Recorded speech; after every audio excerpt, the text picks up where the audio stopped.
There is a quiet moment just before sleep when the world loosens its grip on you. The lights dim, the noise fades, and your mind begins to wander freely. In that space, dreams feel harmless, beautiful even. They promise escape, transformation, a future version of you who is braver, richer, wiser, and finally enough. In those moments, dreaming feels like progress. It feels like movement. It feels like living. But here is the uncomfortable truth most people avoid. Not all dreams are doors forward. Some dreams are rooms without exits. And the longer you stay inside them, the harder it becomes to remember what real life feels like. Many people never realize when the shift happens when dreaming stops being fuel and starts becoming shell. At first, the dream motivates you. It whispers, one day you'll start. One day you'll change. One day you'll become. But slowly, quietly, one day replaces today. The dream becomes so vivid, so comforting, that reality starts to feel unnecessary, even intrusive. Why struggle now when the future version of you is already perfect in your head? Why take action when imagination gives you the reward without the cost? This is where most lives stall, not in failure, but in fantasy. The world rarely warns you when you are drifting. There is no alarm that rings when ambition turns into avoidance. From the outside, everything looks fine. You talk about your plans. You share your ideas. You consume books, videos, podcasts, content that makes you feel productive without demanding anything from you. You begin to confuse mental stimulation with forward motion. You feel busy, but nothing moves. Inspired, but unchanged. Hopeful, but stuck. This is the problem setting most people never name. Living inside a dream feels safe, but it slowly erodes your capacity to live. Because real life is heavy. It resists you. It pushes back. Real life demands decisions, imperfect ones. Real life forces you to confront limits, embarrassment, rejection, and uncertainty. Dreams don't. Dreams are obedient. They never say no. They never test you. They never expose your weaknesses. Inside a dream, you are always in control. And that control becomes addictive. At some point, the dream stops being a vision and starts becoming a hiding place. You see this everywhere. The writer who never writes but talks endlessly about the book he will publish someday. The entrepreneur who keeps planning but never launches. The student who consumes knowledge but never applies it. The thinker who analyzes everything but never acts. They are not lazy. They are not stupid. They are overprotected by their own imagination. The danger isn't that they dream too much. The danger is that they mistake dreaming for living. And here's the cruel irony. The longer you live inside a dream, the more intimidating real life becomes. Action starts to feel risky. Decisions feel dangerous. Reality feels inadequate compared to the polished version in your head. So you delay, you wait, you prepare, but preparation without action is just procrastination wearing a suit. This is where anxiety quietly grows, not the loud kind, but the subtle, background hum of dissatisfaction. You feel it when you scroll at night, when you compare yourself to others, when you sense time passing faster than your progress. You can't explain it clearly, but something feels off. You're not unhappy exactly, but you're not alive either. You are existing in anticipation, not participation. The turning point often arrives unannounced. Sometimes it's a small failure. Sometimes it's exhaustion. Sometimes it's a moment of brutal clarity when you realize that years have passed and nothing substantial has changed. No dramatic collapse. Just a quiet reckoning. I've been thinking about life more than living it. That realization hurts. Because it strips away the illusion that waiting was harmless. It exposes the cost of indecision. It reveals that dreams, when ungrounded, don't protect you from regret, they create it. And this is where a different kind of courage is required. Not the courage to dream bigger, but the courage to step out of the dream and into the mess of reality. To accept that real progress is clumsy, that growth is uncomfortable, that action will never feel as elegant as imagination. You begin to understand something critical. Dreams are not destinations. They are directions. They are meant to guide your steps, not replace them. A dream without movement is just a story you tell yourself to feel better about staying the same. Living within life means accepting friction. It means choosing imperfect action over perfect planning. It means deciding even when you're unsure, moving even when you're afraid, starting even when you don't feel ready. It means allowing reality to shape you instead of demanding that it match your fantasies. This shift doesn't happen all at once. It starts small. A decision you've been avoiding, a step you've been postponing, a risk you've been intellectualizing instead of taking. At first, it feels disappointing. Reality rarely matches the dream. But then something unexpected happens. You feel real again. You feel tired but honest, afraid but engaged, uncertain but alive.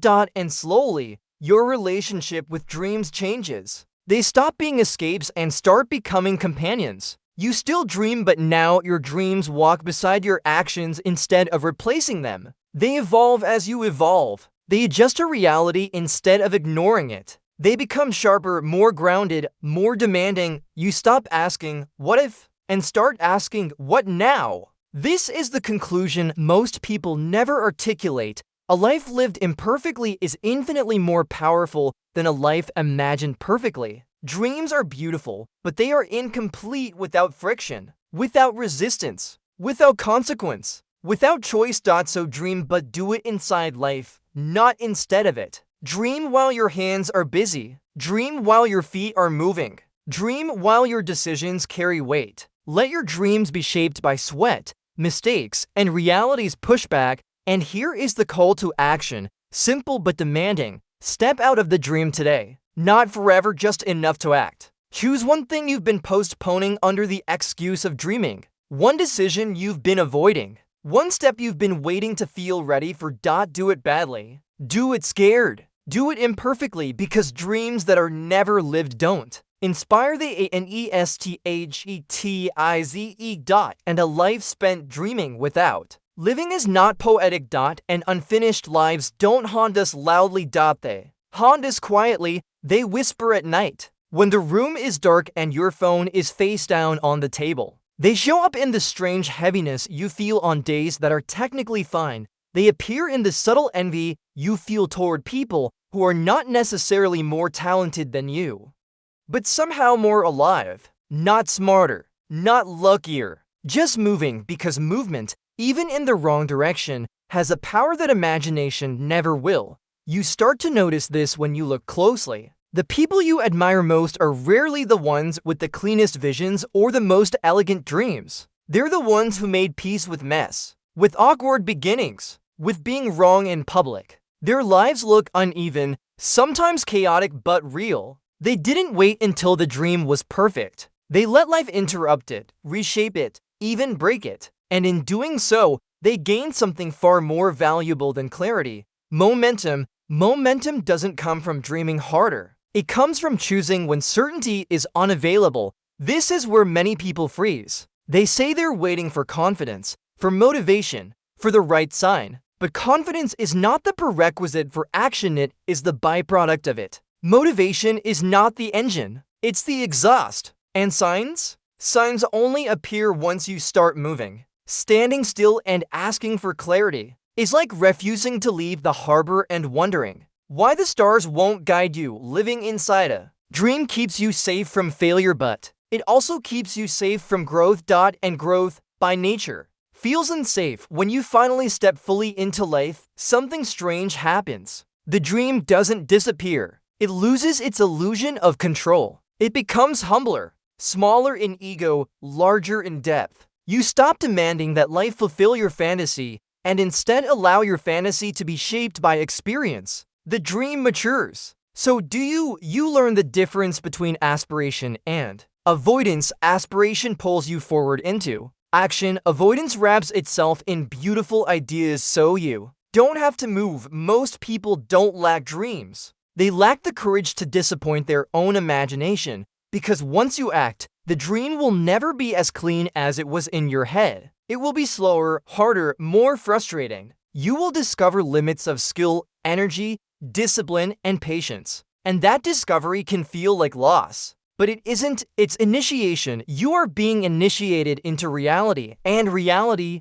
Unlike dreams, gives feedback. It corrects you. It humbles you. It forces adaptation. It strips away the fantasy of who you thought you were and introduces you to who you actually are. This can feel brutal, but it's also where power begins, because you cannot build a life on imagined strengths, only on tested ones. At this stage, many people are tempted to retreat, to go back into dreaming where everything feels possible again. But now, something has changed. You've tasted aliveness, and imagination alone can no longer satisfy you. You realize that dreaming was never the enemy. Escaping into dreams was.